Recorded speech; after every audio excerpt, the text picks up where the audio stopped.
Going to be doing a quick little repair video. A local customer of mine, he has purchased several of my little ring EDC knives, and he's also purchased several kitchen knives. Called me yesterday. Now, the kitchen knives that he's gotten from me, he keeps for his own use, and this is one of the knives that he leaves out for the rest of his family to use. And this is, I can barely read the word Farberware on here, and it's an inexpensive kitchen knife. I think probably everybody has a Farberware item in their kitchen. I'm no exception.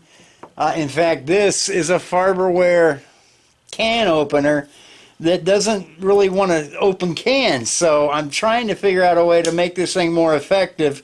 And I think the best way to make this better is to pitch it in that trash can over there. And Kim and I are actually looking for one of the old daisies. If we could find one of those on eBay or something. Those things were built like tanks. This thing is, well, it's Farberware.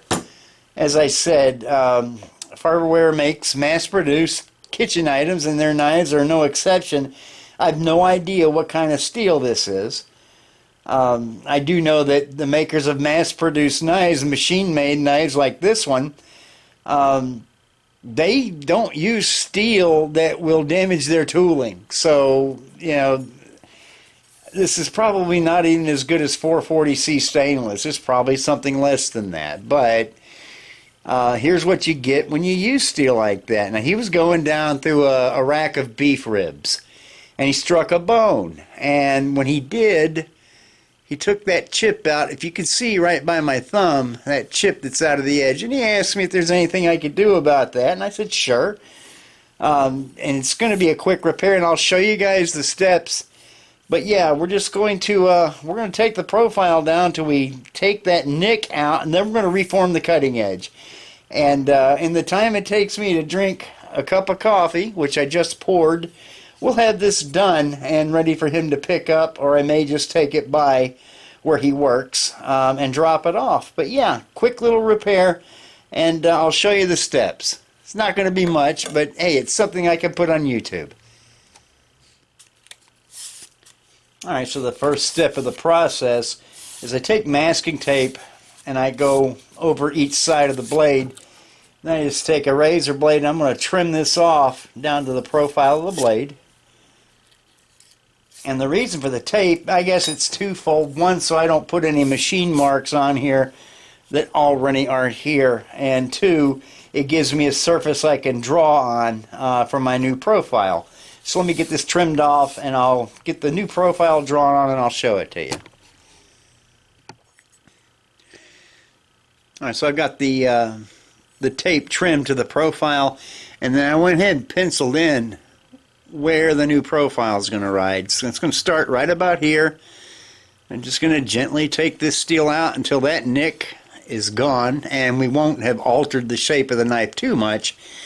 And then we'll reform the cutting edge, and I think just doing this is going to make this cutting edge a little bit stronger. Since I'm not going to be grinding the flats of the knife, the edge is going to be now in some thicker steel, so this problem may not recur. Now, had this happen to a knife I made for somebody, I'd be doing one of two things. I'd be making them another knife or refunding them their money, but I don't think one of my knives would do something like this because I do use the best steel I can find, and I properly heat treat it. And this is just a product of mass production. I mean, this is just the result of something that is cheaply made. So anyway, we're going to be going over to the belt grinder next, and I'm just going to be quickly taking this down to its new profile. The secret's going to be using a coarse belt and not letting this steel get too hot at all. Okay, so this is a brand new 80 grit ceramic belt. It's really aggressive and it really removes steel fast. But as I said, I'm just going to lay this knife on here and hold it just as flat as I can. And just taking that down until we get to my pencil line. It's got a low belt speed, and we're just going to start blending in.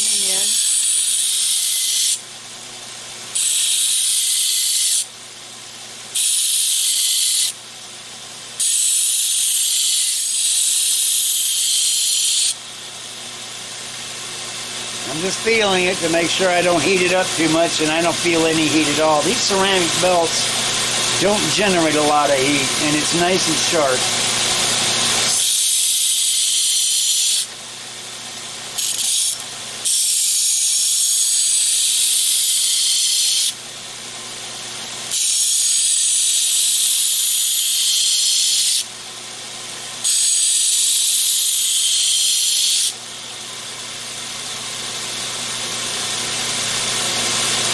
Alright, so I've got the steel down to where that nick is now gone. So I'm going to change my tool rest, the one I use for rough forming these cutting edges, and we're going to use this same belt to shape our new cutting edge, and then we'll move on to some finer grits, and then finally we'll finish this on a sharpening stone. Okay, I put this is the jig I used to form the edge on my kitchen cutlery. This is about an 18-degree angle, and it forms a nice keen edge. So I'm going to leave the tape on there, and I'm going to start back here, not being too aggressive back here, but when I get up to this area, I'll put a little more pressure to get this steel removed down to a new cutting edge. It's very simple.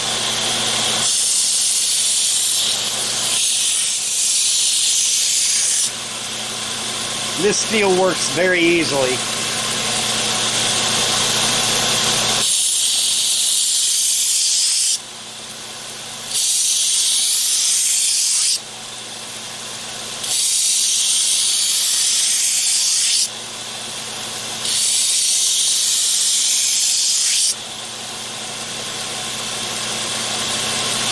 All right, I've already gotten this to where it's catching my skin. So I'm ready to move up. Now from this 80, I'm going to go 180, 220, 320, up to about 600 grit, and then we're going to move over to the bench stones. Okay, we're done over there in the grinder, and I've just pulled out these bench stones I keep on my bench all the time. It's an Arkansas set, and for small jobs like this, these are fine. I've already oiled this one. This is the medium, or what they call a hard Arkansas, and then I have a very fine black Arkansas that I'll be rotating this to. So yeah, we're just going to do our standard sharpening.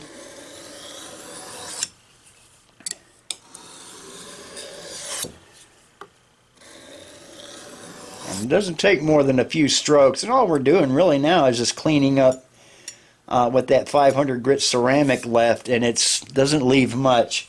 And then we're going to finish just honing the burr off on this leather strop. So I will finish this part, and I will show it to you after I've peeled the tape off. We can see what it looks like. Okay, we just ran it over the strop a few strokes just to deburr the new cutting edge.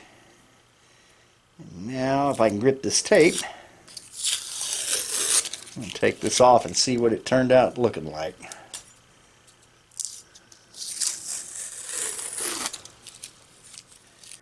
Okay, so we've gotten the evidence of that chip out of the blade. I don't think we've altered the shape of the blade too radically and turned it back into something that he can use.